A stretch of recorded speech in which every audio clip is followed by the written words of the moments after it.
It's crazy.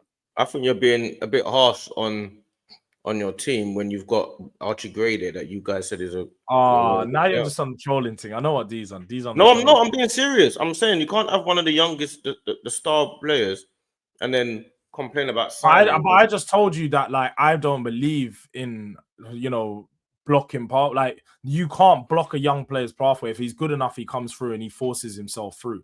I want to sign players that are better than the ones we currently have. Who do you want, though? Who do you want? What, in the central midfield? You're talking about Belabor.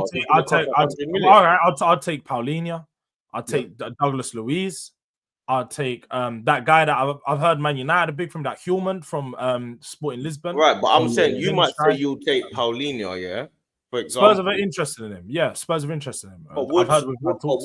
But when you're saying that Levy should have bought Paulinho and stuff like this, do you think that makes you ready to challenge PSG if you bring Paulinho in? No, Paulinho is a different type of midfielder that we don't have, though. And again, when you talk about will it make us challenge PSG, well, what it will do is give us a player that in his last Premier League season was one of the best defensive midfielders from all the defensive stats, interceptions, tackles, and so on. So we'll have a player that we don't have. We don't have someone that can break down the play in the midfield. So I do think it will help us challenge a type of PSG, because you need someone that can break down the play. We don't have that. Yeah, I mean a combative midfielder. Yeah. We have, Bentancur is, but he's not someone who breaks down the play like a full midfield destroyer. Just a ball winner. I just need a ball winner in the midfield. Someone I don't care what they do once they win. They just need to win the ball and then pass it off. We ain't got that. Like Sar's not a ball winner. Sar's just a decent at everything. He's just I don't even know what to call him. An all-round midfielder, fam. He's generally not great at much. He's good at everything. Decent, I should say. Anyway. Yeah, I think it's looking peak. Okay. Well, actually, yeah, I think it's looking peak because, all right, don't you see a bit of a repeated behavior? Because this is another manager that you're bringing in now.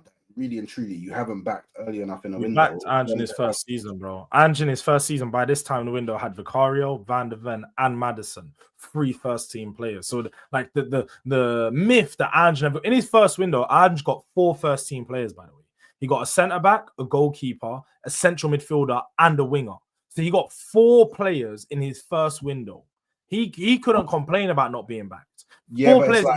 He went on the record to say he wanted Vicario, he wanted Van de Ven, he wanted Maddison, and he wanted Johnson. So they were 4 players he wanted. If you give Frank 4 first-team players, I will shut up. I won't even say nothing about this window, you know. Kudus is one of them. Give me 3 more first-team players, and I'm fine. This is a good window. Yeah. But we ain't got that. We're nowhere near that. Fair dues. I think you're being quite harsh. I think you're being harsh. What? I'm being too ambitious to want 4 first-team players in the window. You're not being too ambitious. You're being unrealistic. You're saying 4 first-team players, but the first-team players that you're asking for, Kudus cost 55, 60 million. Belabor is going to cost 100. No, I didn't ask for Belabor. He said that was unrealistic. No, I didn't. That was just he didn't ask for. He didn't ask for Belabor. Oh, so you don't want Belabor? No, I would love Belabor, but it's not a realistic option. So I don't think that we're going to go and get Belabor. I said I would like him, but I don't think Spurs will go get him. It's too much money. But to say, and then you're going to suggest that, how much money do you think is too much for me to ask the Spurs fan? Because just when you said the Morgan Gibbs-White deal was almost done, that was a £60 million deal for another central midfielder. So Spurs were ready to invest £60 million in a midfielder. So anyone, Belabor, whoever, be 100, cool. Let's look at £60 million midfielders. Let's say Paulinho is at 30. He's available for 25 to 30 million euros. That's 20 to 25 million pounds. That's half of that money. Douglas Luiz, that's a player that's worth half of that money. You're about 25 to that's what I'm saying. But the midfielders for the price of 1. No, but you're going against what Daniel Levy was doing a couple of years ago. He decided to go and buy all the young players because when he decided to change the ethos of the club, everyone was happy about it. Archie Grays, the Tells, what was that? Older Bear. What's that? You signed loads of them. Brennan Johnson. You signed loads of young players.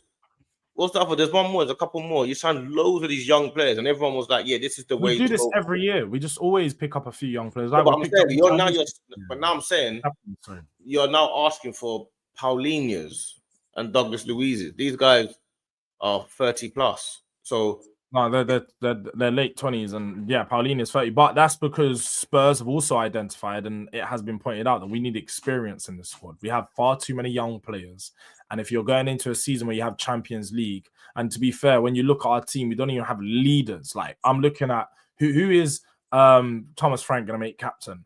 By proxy, it's probably going to have to be Romero, because Romero is the vice captain, and he, Maddison vice captain, Vicario vice captain. By proxy, they're probably going to be pushed into it. But when I look at all three of them, neither of them are leaders. So you need to buy somebody that can lead the team, and that needs experience. Now, I'm not saying Pauline is going to come in and be that captain, but we need someone of that type. Where when I heard that we was interested in Norgard, I'm like, all right, cool. We need a player like Norgard who's experienced, he's a captain, he's a leader. Those types of characters, we don't have them. We don't have enough of them in our team. Yeah, I agree with what you're saying, but that's my point. Is 2 years ago when he decided to change the mantra, it was a clear direction that he was going in. So you're basically saying that what you want him to change it back to, not change anything. It's like, when you have this model, this young model, it doesn't mean you go all the way and sign bare 21, 22-year-olds. You still got to mix and match it. You got to do. No, but they got to grow together. That's what I'm saying. The whole point is, that's why Archie Gray, regardless of the scenario, he should be playing in his position if you believe that that's the next guy that's going to be there and take over from that point. That's the point I'm making. You're saying we should be buying players because at the end of the day, this is where they need. When Liverpool were at the top of their game, they were trying to nurture Gomez at the same time. They were nurturing. Yeah, we've got enough young players to do that now, though, is what I'm saying. We don't need any more young players to nurture through. If we sign any more young players, all we have is a squad full of young players. No, who's going to be? So your team is going to be Vicario's young, and then you got Porro, Romero, Van de Ven, and Udogie.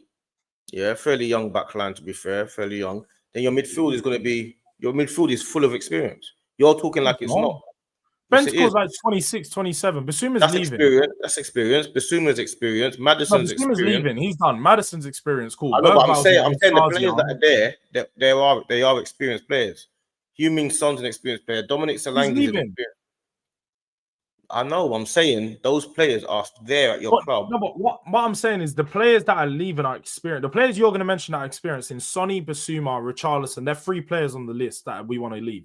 They're 3 of our most senior players in the fact that they're going to be leaving. Do you think we should replace those players with more youngsters? And so we're bringing the age of the squad even more down, or do we not replace those with more experienced players? No, it's not about. Yeah, go on. I mean, correct. Okay, hear me out. Yeah. If you guys made a shift, to like, I don't know, let's just for argument's sake, let's just say, okay, your new model now is youth. You're gonna build a youthful team, and it's a project, and they're gonna grow together, they're gonna improve together, yada yada yada. Don't you think the fact that you won a trophy, a European trophy at that, shouldn't you be carrying on with that?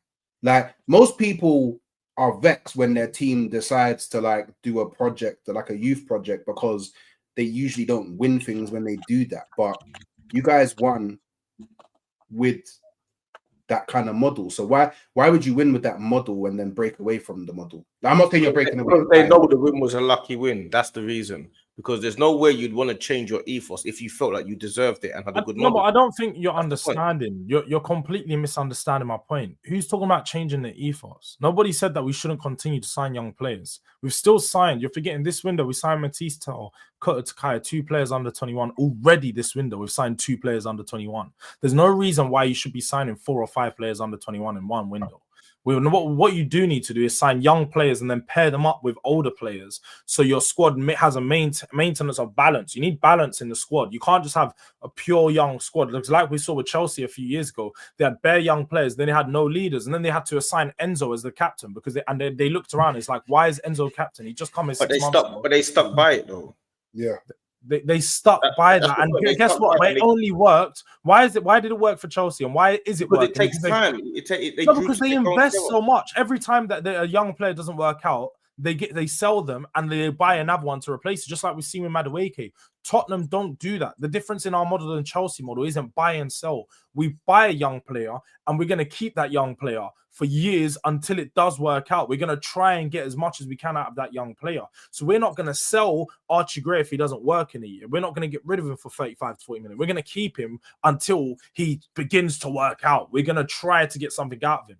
So our model's not similar in that sense. We have to balance it, because if we don't and we go all the way young, it's just not going to work out. And we're going to see, as we have seen, and like we saw last season, someone sent in the chat talking about, remind George how his team lost double digits or lost however many games last year. We lost so many games because the team was young, and every time we went down by 1 or 2 goals, the mentality was, we've lost the game again, heads down. We had no leaders on the pitch to bring us back through games. We lost, I think, like 20 games, or we lost like a double-digit amount of games by 1 goal. By 1 goal, the majority of our losses were by 1 goal. How can you have that many losses by 1 goal? Because the mentality failed to bridge that gap, and we had nobody to help us get through those moments.